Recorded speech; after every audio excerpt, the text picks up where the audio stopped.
अस्सलाम वालेकुम my YouTube family. I hope कि आप सब बिल्कुल खैरियत के साथ होंगे। अल्हम्दुलिल्लाह से मैं भी बिल्कुल ठीक हूँ। तो जैसा कि आपको पता है कि सर्दियों की हल्की सी आमद हो चुकी है, बल्कि अब तो हमारी साइड पे स्मोक भी स्टार्ट हो गई है, जिसकी वजह से गवर्नमेंट ने स्कूल का टाइम जो है ना वो थोड़ा चेंज कर दिया। तो सर्दियाँ जब आ जाती हैं ना तो हमें सर्दियों की तैयारियाँ करनी पड़ती हैं। अपने प्रीवियस व्लॉग में मैंने आपके साथ सर्दियों की कुछ तैयारियाँ शेयर की थी, जिसमें मैंने अपनी सारी जो समर सीज़न की बेड शीट्स थी उनको मैंने वॉश करके उनको संभाल दिया था, और जो विंटर सीज़न की थी वो मैंने बिछा दी थी। इसके साथ साथ मैंने खेस वगैरह जो हैं वो भी वॉश करके संभाल दिए थे और ब्लैंकेट्स वगैरह निकाल लिए थे। लेकिन इन सब चीज़ों के साथ हमारे कपड़े बहुत ज़रूरी हैं, जिन्हें ऑर्गेनाइज़ करना बहुत ज़रूरी होता है। और सबके कपड़ों को ऑर्गेनाइज़ करना हमारी ड्यूटी होती है। यानी हमने अपने कपड़े भी ऑर्गेनाइज़ करने होते हैं, अपने हस्बैंड के भी और अपने बच्चों के भी। तो अपने हस्बैंड की कबर्ड तो मैंने पहले से ऑर्गेनाइज़ कर दी थी, और आज ना मेरा इरादा था कि मैं अपनी बेटी की कबर्ड पहले ऑर्गेनाइज़ करूँगी। लेकिन वो इतनी जल्दी हो गई ना, तो मेरा इरादा चेंज हो गया और मैंने साथ अपने कपड़े भी ऑर्गेनाइज़ कर दिए। अब सिर्फ मेरे बेटे के कपड़े रह गए थे, और वो भी इंशाल्लाह मैं किसी दिन ऑर्गेनाइज़ करूँगी। तो यहाँ पर मेरा जो टास्क था वो ऑर्गेनाइजेशन का था। तो मैंने कहा पहले खाना बना लेती हूँ, क्योंकि जब खाना बना हो ना तो फिर आपकी फ़िक्र कम हो जाती है। मैंने कहा खाने की टेंशन ख़त्म हो जाएगी, तो फिर मैं रिलैक्स होकर बिल्कुल ईज़ी माहौल में जो है ना, मैं आराम से सुकून से जो कपड़े हैं अपने ऑर्गेनाइज़ करूँगी। वहाँ पर ना मैं मटर पुलाव बना रही थी, और जो चने थे ना वो पड़े हुए थे, तो मैंने कहा कि ना मटर वाले चावलों के साथ ही चने खा लेंगे। तो यहाँ पर ना मैंने बिरयानी मसाला इसमें ऐड नहीं किया, उसकी जगह मैंने आज कनौर चिकन क्यूब्स जो है वो डाली थी, क्योंकि इससे टेस्ट जो है ना काफ़ी अच्छा हो जाता है। और जब कि कभी ना इस तरह से मसाले ख़त्म होना तो हमें चीज़ों को रिप्लेस करते रहना चाहिए, इससे टेस्ट भी डिफरेंट आता है, और आपकी जो पहले से चीज़ें मौजूद होती हैं वो भी यूज़ हो जाती हैं। तो राहीन के कपड़ों को ऑर्गेनाइज़ करने के लिए ना सबसे पहले मैंने उसके जो सर्दियों वाले कपड़े थे ना, जितने भी उसके फ्रॉक्स थे वो सारे मैंने बाहर निकाल दिए थे। और अब यहाँ पर इसकी कबर्ड में जो इसके लॉन के ड्रेसेस हैं और जो समर सीज़न के ड्रेसेस हैं वो सारे मैं यहाँ से निकाल लूँगी। लेकिन जो इसके फैंसी ड्रेसेस होते हैं ना वो मैं कबर्ड में रखती हूँ, क्योंकि जो फैंसी ड्रेसेस हैं वो आप सर्दियों में भी वेयर कर सकते हैं, गर्मियों में भी कर सकते हैं, जब इवेंट्स वगैरह आते हैं। और ये फैंसी ड्रेसेस अगर हम फोल्ड करके अंदर रखें ना ख़राब भी हो जाते हैं। तो मैं इस तरह इसके जो फैंसी फ्रॉक्स होते हैं ना वो मैं कबर्ड में रखती हूँ, उससे सीज़न का कोई असर उन पे नहीं पड़ता। और ये देखें, अगर आप अपनी बच्चियों के टाइट्स वगैरह ऑर्गेनाइज़ करना चाहते हैं ना तो इस तरह से हैंगर में ये जो ब्लैक हेयर पिन होती है ना, आप इनको फोल्ड करके या इस तरह से ना ये बहुत अच्छा ऑर्गेनाइज़र बना सकते हैं। आपको पता है ये मैंने पिछले साल बनाया था, और लास्ट में मैं आपको बताऊंगी कि आप इस ऑर्गेनाइज़र में किस तरह से बच्चियों के टाइट्स, उनकी पैंट्स वगैरह को ऑर्गेनाइज़ कर सकते हैं। तो यहाँ पर ना जो उसके विंटर सीज़न वाले फ्रॉक्स थे उनको मैं एक साइड पे कर रही थी, यानी कि जो फॉर्मल ड्रेसेस हैं जो उसने किसी इवेंट वगैरह पे पहनने हो, कलर डे पे किसी भी फंक्शन में उसने पहने, वो मैं सेपरेट कर रही थी। और जो उसके नॉर्मल घर में पहनने वाले ड्रेसेस हैं, कैजुअल यूज़ में जो उसने करने हैं, तो उसकी कैजुअल ड्रेसेस है ना वो मैं सेपरेट कर रही थी। उसके बाद ना ये देखें, जब हम लोग कबर्ड ऑर्गेनाइज़ करते हैं ना तो बहुत सारी ऐसी शर्ट्स होती हैं, ऐसे ड्रेसेस होते हैं जो हमारे बच्चों को छोटे हो जाते हैं। तो फिर हम लोग ना उनको जब डीक्लटर चीज़ों को इस तरह से ना, ये जो शर्ट्स थी ना ये रेहान की थी, उसके बाद मैं ये रहीन को ना विंटर सीज़न में इनर के तौर पे पहनाती रही हूँ। लेकिन अब ना ये काफ़ी देखने में पुरानी भी लग रही थी और छोटी भी हो गई थी। और ये देखें, इनका स्टफ़ चेक करें, ये स्टफ़ जो है ना बहुत ही अच्छा है, जो है वो साफ़ करने के लिए चीज़ों को, ये स्टफ़ ना बहुत ही अच्छा है क्लीनिंग और डस्टिंग के पर्पज़ के लिए। तो ये जितने भी रहीन के ये सारे जो ड्रेसेस लॉन के हैं कुछ, और दूसरे स्टफ़ की जो शर्ट्स मैंने आपको दिखाई हैं, ये सारे ना इसको छोटे हो गए। अब मैं इन सबको रीयूज़ करूँगी। रीयूज़ किस तरह से करूँगी कि ये देखें, ये शर्ट के बटन ना बड़े बड़े बटन ना बहुत न्यू थे, बिल्कुल न्यू ही थे, और मुझे देखने में बहुत प्यारे लग रहे थे। तो इस तरह से अगर बटन दोबारा से रीयूज़ हो सकते हैं तो मैं उनको ना उतार कर अंदर रख देती हूँ, कभी ना कभी वो काम आ जाते हैं। और इन कपड़ों में से जो अच्छे स्टफ़ वाले हैं ना, इनको मैं कट करके पीसेस बना लूँगी। कुछ को मैं किचन नैपकिन के तौर पे यूज़ करूँगी, कुछ को मैं फर्नीचर की डस्टिंग के लिए यूज़ करूँगी, और कुछ को ना मैं चीज़ों को साफ़ करने के लिए इस तरह से ना ये मेरे काम आ जाएंगे।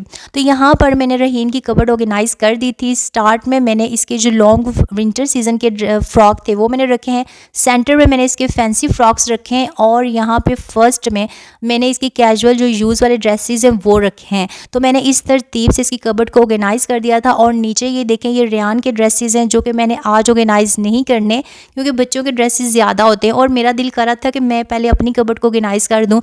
इनके जो फ्रॉक्स और कमीज शलवार थी ना, वो सारे मैंने चीज़ें ऑर्गेनाइज़ कर दी थी। और अब जो ज़्यादा हैवी और मोटे कपड़े होते हैं ना, वो मैंने ना इस कैबिन में रखने थे। और ये देखें, मैंने यहाँ पर ये सारे ऑर्गेनाइज़ कर दिए हैं। पहले जो दो आपको रो नज़र आ रही है ना, तो इन दो में मैंने रहीन के जो मोटे पजामे और पैंट्स से वो रखी हैं। उससे आगे जो नीचे वो इनर के तौर पे शर्ट यूज़ करेगी, बनियान वगैरह वो यूज़ करेगी, मैंने वो रखे हैं। और या ऊपर जो आम शर्ट्स होती हैं वो रखी हैं। और लास्ट पे इस वाली साइड पे मैंने जो अपर वगैरह मोटे जो अपर्स वगैरह होती हैं ना, जो फ्रॉक के ऊपर बच्चियाँ पहनती हैं सर्दियों में, वो रखी हैं। और पीछे जो आपको कपड़े नज़र आ रहे हैं वो समर सीज़न के जो ड्रेसेस हैं जो आप उसने यूज़ नहीं करने, यानी अभी नहीं करने, लेकिन नेक्स्ट समर में इंशाल्लाह वो यूज़ कर सकती है, तो वो मैंने पीछे रख दिए हैं। और ये देखिए, मैं आपसे कह रही थी ना कि लास्ट में मैं आपको बताऊंगी। तो इस तरह से एक हैंगर में आप 4-5 टाइट्स और पैंट्स बच्चियों की ऑर्गेनाइज़ कर सकते हैं। मैंने यहाँ पे 4 पिन्स लगाई थी। आप अगर चाहें तो आप 8-9 पिन्स लगाकर 8-9 टाइट्स जो हैं वो एक हैंगर में ऑर्गेनाइज़ कर सकते हैं। तो इस तरीके को आप ट्राई करके इजीली बच्चों की जो आपकी ये हैंगर जो है ना, ये इतनी स्पेस भी नहीं लेता।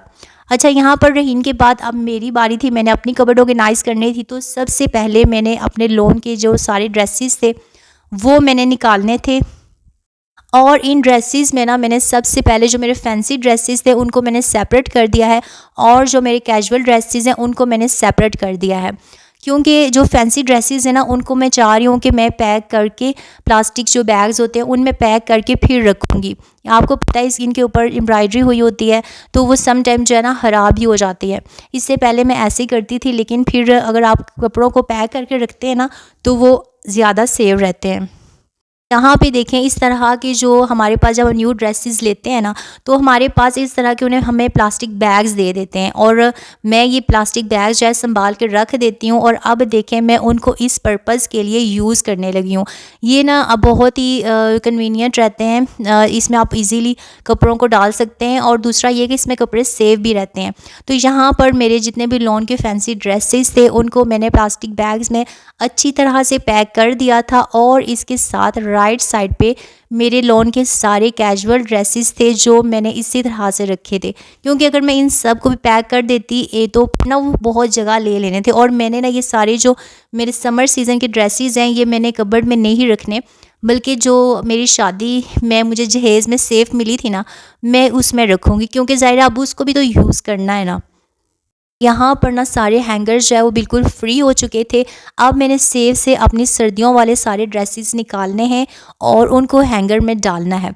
ये वाले ड्रेसेस ये देखें, ये मैंने सेव के इस वाले कैबिन में इनको रखा है, और ये इतने ज़्यादा फील हुए हैं कि ऐसे लग रहा है कि सेव से बाहर आ रहे हैं। तो अब उसकी जगह जो मेरे लॉन के ड्रेसेस हैं ये देखें, यहाँ पर मैंने अच्छी तरह से ऑर्गेनाइज़ कर दिए हैं। जो फैंसी ड्रेसेस हैं वो मैंने नीचे रखे हैं, और बाकी जो दूसरे ड्रेसेस हैं ना वो मैंने राइट साइड पे कुछ रखे हैं और कुछ मैंने ऊपर रखे हैं।